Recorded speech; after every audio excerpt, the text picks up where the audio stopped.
दोस्तों, इस वक्त की बड़ी खबर, अमेरिका ईरान बहरान के बीच हौसियों का बड़ा ऐलान। 10 लाख की फौज तैयार, जल्द होगा मिलियन मार्च। हौसियों ने ऐलान किया है। हौसी फाइटर्स के ताल्लुक से बड़ी खबर आ रही है। हौसियों ने दे डाली है बहुत बड़ी धमकी।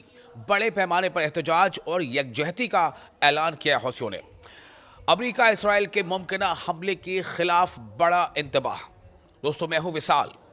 हौसियों की जानिब से अमेरिका और इसराइल के खिलाफ जंग के लिए 10 लाख अफराद की तैयारी हौसी कर रहे हैं। जी हां, यमन के हौसी रहनुमा अब्दुल मलिक अल हौसी ने फिलिस्तीन, ईरान और लेबनान की हिमायत में 10 लाख अफराद पर मुश्तमिल मुजाहरे की अपील की है, जिससे जंगी बयानिए में मजीद शिद्दत आ गई है। यानी एक तरफ ईरान और अमेरिका के बीच डायलॉग पर डायलॉग जारी है, वहीं दूसरी तरफ हौसियों ने बड़ा ऐलान कर दिया है।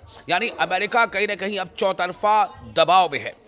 ये बयान ऐसे वक्त सामने आया है जब ओमान में अमेरिका और ईरान के दरमियान मुज़ाकरात किसी बाज़ाब्ता ऐलान के बगैर अभी वो ख़त्म हुए हैं। उसे ख़त्म नहीं कहा जा सकता, बल्कि वो अगले डायलॉग की कड़ी कहा जा सकता है। लेकिन इस बीच ये दबाव जो हौसियों ने बनाया है, ये बहुत कारगर हो सकता है। हौसियों ने मुबैना अमरीकी सेहोनी साजिशों की मजम्मत करते हुए इसराइल और इसके इत्तेहादियों के साथ आइंदा किसी भी महाजराई के लिए मुकम्मल तैयारी का ऐलान कर दिया है। और ऐसा नहीं है कि हौसी सिर्फ कहते हैं, ये करते भी हैं। मैं आपको थोड़ी देर में बताऊंगा कि कैसे इन्होंने माजी में अपने हमलों से कई देशों के कार्गो शिप्स को समंदर के गहरे खाई में डुबो दिया था।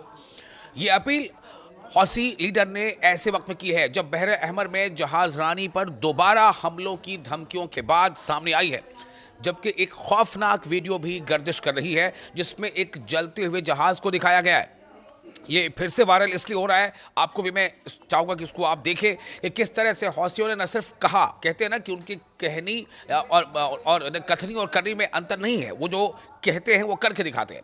और इस पर उन्होंने लिखा भी है कि सून, यानी कि जो वीडियो वायरल हो रहा है उस पर वो लिखा है सून, यानी कि जो हमने माजी में किया, हम जल्द ही ऐसा फिर अनकरीब कर सकते हैं, मुस्तकबिल में, फ्यूचर में, कमिंग डेज में कर सकते हैं।